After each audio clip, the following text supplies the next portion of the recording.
लो एक, ठीक है, ये छोटे वाला और ये बड़े वाला ट्राइंगल पकड़ लो, ठीक है। ये दो ट्राइंगल आपने पकड़ लेने हैं, ये इसके बराबर है एंगल 1 एंगल 2 के, एंगल बी एंगल डी के, क्यों ए बी सी है, ये लीजिए, ये हो गया ए, ये हो गया बी, ये हो गया C. D is the mid point of B C, D जो है ये मिड पॉइंट है, क्या है, मिड पॉइंट किसका, बी सी का, बात समझ गए। एडी इज बाइसेक्टेड, मतलब एडी को जोड़ना पड़ेगा, ये लीजिए आप इसे जोड़ दीजिए। AD is bisected at the point E, E पर बाइसेक्ट होता है, मतलब ई जो है, ई भी क्या है, मिड पॉइंट हाई, ठीक है। And BE produced cuts AC, BE को हमने प्रोड्यूस किया, एसी को एक्स पर कट करती है, ठीक है, एट द पॉइंट एक्स, ठीक है जी, क्लियर है।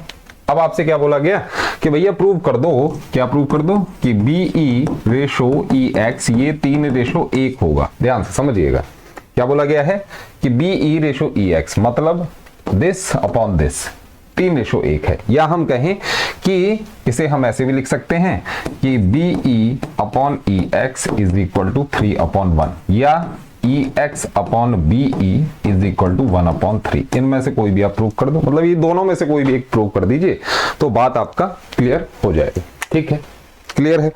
चलिए ध्यान से देखिएगा किस तरीके से आप इसे लेके चले। एक बेटा कंस्ट्रक्शन डाल लो, कंस्ट्रक्शन क्या कहती है, वो ये कहती है कि डी एम मैंने पैरेलल ड्रॉ कर ली बी एक्स के, इतनी बात समझ आती, ठीक। अब देखिए आपको ये एक ट्राइंगल नजर आ रहा होगा, ये वाला एक ट्राइंगल, ठीक है।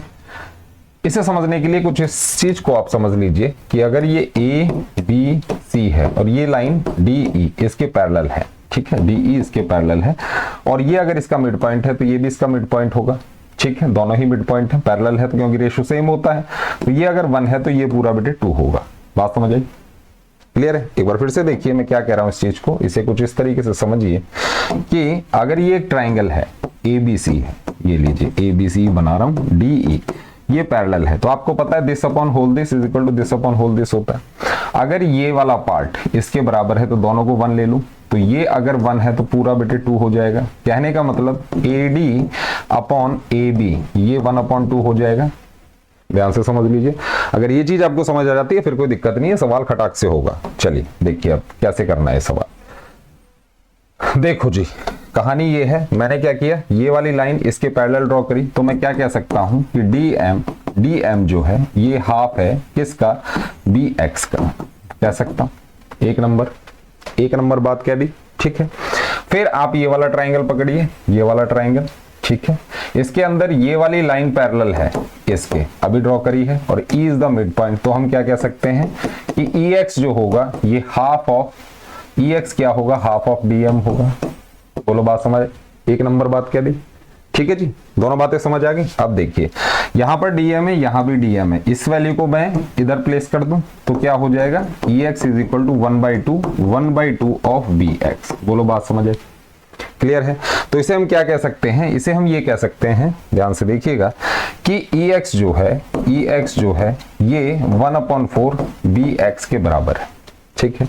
और BX क्या है, इधर देखिए, इधर ही देख लीजिए, ये EX हो गया, ये 1/4 BX, BX किसके बराबर है, BE प्लस EX, तो BE प्लस EX आप डाल दीजिए, cross multiply 4EX is equal to BE plus EX इधर ले आओ, तो 3EX is equal to BE, EX upon BE is equal to 1/3। यहां से रिजल्ट निकाला जा सकता है, और यही हमसे प्रूव करवाया गया था। ये देखिए इसका रिवर्स कर दें तो ये आ जाए, कोई दिक्कत नहीं, ठीक है, बात समझ गए। तो किस तरीके से पेलोगे सवाल, इज दिस क्लियर, ठीक है। चलिए नेक्स्ट सवाल, PDF टेलीग्राम, ये लीजिए जी, अच्छा सवाल है, ध्यान से देखिएगा बेटे। रेक्टेंगल जो होता है ये होता है, ये A है, ये B है, ये C है, ये D है, इसे पहले समझ लो। इसे हम ये भी कह देते हैं कि rectangle obtained bye DC and BC, मतलब DC मल्टीप्लाई BC से मुझे एरिया रेक्टेंगल ABCD पता चल जाएगा, तो इसी वजह से हम कह देते हैं कि rectangle obtained bye DC and BC, इसको इससे मल्टीप्लाई कर दें। अगर ये बात समझ आ जाती है कि rectangle obtained by this and this, तो ये सवाल आपको बेहतर तरीके से समझ आएगा। ध्यान से देखिएगा क्या बोला गया, ABCD से पैरेललोग्राम बना देते हैं। ये लीजिए ये ए है, ये बी है, ये सी है, ये डी है। ABCD एक पैरेललोग्राम है। APQ is a straight line meeting BC at P। BC क्या है? APQ, A BC at P, APQ। इधर देखो, APQ is a straight line meeting BC at P and DC produce at Q। DC को हमें बढ़ाना पड़ेगा, यहां से मैंने इसको जोड़ा तो ये P निकला, ये Q निकला। बात समझ गए? डायग्राम ये है। Prove that the rectangle obtained by BP and DQ, मतलब BP मल्टीप्लाई DQ ये किसके बराबर होगा? Is equal to rectangle obtained by AB and BC, मतलब AB मल्टीप्लाई BC के बराबर होगा। ये आपने प्रूव करना।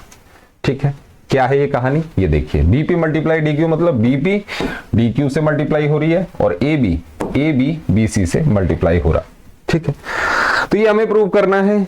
ठीक है जी, किस तरीके से प्रूव करेंगे? ध्यान से देखिएगा। देखो बेटा, ये वाला ट्राइंगल पकड़ लो एक, ठीक है, ये छोटे वाला, और ये बड़े वाला ट्राइंगल पकड़ लो। ठीक है, ये दो ट्राइंगल आपने पकड़ लेने। ये इसके बराबर है एंगल 1 एंगल 2 के, एंगल B एंगल D के, क्योंकि opposite angles of a parallelogram are equal. तो हम कह सकते हैं कि ये वाला ट्राइंगल बेटे किसके हो गया? इसके सिमिलर हो गया। बात समझ गए? तो यहां से हम क्या कह सकते हैं कि BP multiply DQ is equal to, ये हमें प्रूव करना था ना, AB multiply BC, AB multiply BC। तो BC को मैं क्या लिख सकता हूं बेटे? AD लिख सकता हूं, क्योंकि BC आपका AD के बराबर है, क्योंकि ABCD इज ए पैरेललोग्राम। बात समझ गए? ठीक है, ये लिख सकता हूं। ठीक है जी, कहने का मतलब क्या है? ये दो ट्राइंगल सिमिलर होने के बाद मैं ये लिख सकता हूं। क्यों लिख सकता हूं? ध्यान से देखिएगा, BP है अपॉन में AQ लिख दिया। BP ये वाली साइड किसके होगी? AD के, तो BP अपॉन AD आप लिख सकते हैं, और AB ये वाली जो साइड होगी AB, ये किसकी होगी? AD की। इनको क्रॉस मल्टीप्लाई करोगे तो आपको ये वाला रिजल्ट मिल जाता है। ठीक है, और ध्यान से देखिए, AD किसके बराबर है? AD किसके बराबर है? BC के। तो AD को मैं BC के रिप्लेस कर दूं यहां पर, तो ओवरऑल मेरा ये रिजल्ट आ जाता है जो मुझसे प्रूव करवाया गया था। क्या आया? कि भाई BP मल्टीप्लाई DQ ये किसके बराबर है? AB मल्टीप्लाई BC के। ठीक है, क्या है इस क्वेश्चन के अंदर? मेन चीज समझ लीजिए, ट्राइंगल्स आपने सिमिलर करने हैं और सिमिलर साइड्स का रेशो लिख देना है, डायरेक्ट आपको रिजल्ट मिलेगा। बस एक चीज का ध्यान रखना है कि ये वाली साइड जो है ये इसके बराबर है, क्योंकि ABCD is a parallelogram. Is this clear? बैठ गई खोपड़े में? चलिए नेक्स्ट क्वेश्चन क्या कह रहा है जी, अगला सवाल देखते हैं। ये इसका डायग्राम है जी, ये लीजिए।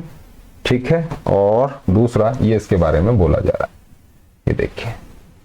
ठीक है, ध्यान से समझिएगा क्या बोला जा रहा है। इन ट्राइंगल ABC एक ट्राइंगल है, देख ही रहे हैं। AL एंड CM, AL हो गया और CM ये परपेंडिकुलर है किस पे? BC एंड AB पे। BC पर AL है और AB पर CM है। If AL and CM intersect at O, ये O पर इंटरसेक्ट करते हैं, तो आपने प्रूव करना है OMA ये वाला ट्राइंगल इस वाले ट्राइंगल के सिमिलर है, OLC के। ठीक है, पहला पॉइंट, OMA OLC के सिमिलर है। किस तरीके से शो करेंगे? ध्यान से देखिए, ये वाला ट्राइंगल और ये वाला ट्राइंगल, ये बेटे vertically opposite angles, this is 90, this is 90। Double A criteria, triangles are similar. बात समझ गए? और ट्राइंगल सिमिलर होने के बाद पहला पार्ट आपका क्लियर हो गया कि ट्राइंगल्स क्या हैं? सिमिलर हैं। दूसरा क्या बोला गया? OA कहने का मतलब OA अपॉन में OC is equal to OM upon में OL, ये आपसे प्रूव करवाया है। कहने का मतलब अगर ये वाला ट्राइंगल बेटे सिमिलर है तो ये वाला तो सिमिलर, ये वाला पार्ट तो वैसे ही इक्वल हो गया, क्योंकि कॉरस्पॉन्डिंग साइड्स जो होती हैं वो क्या होती हैं? प्रोपोर्शनल। Is this clear? तो बहुत बेसिक सा सवाल मुझे लगा, बस सिमिलर करना है और सीधा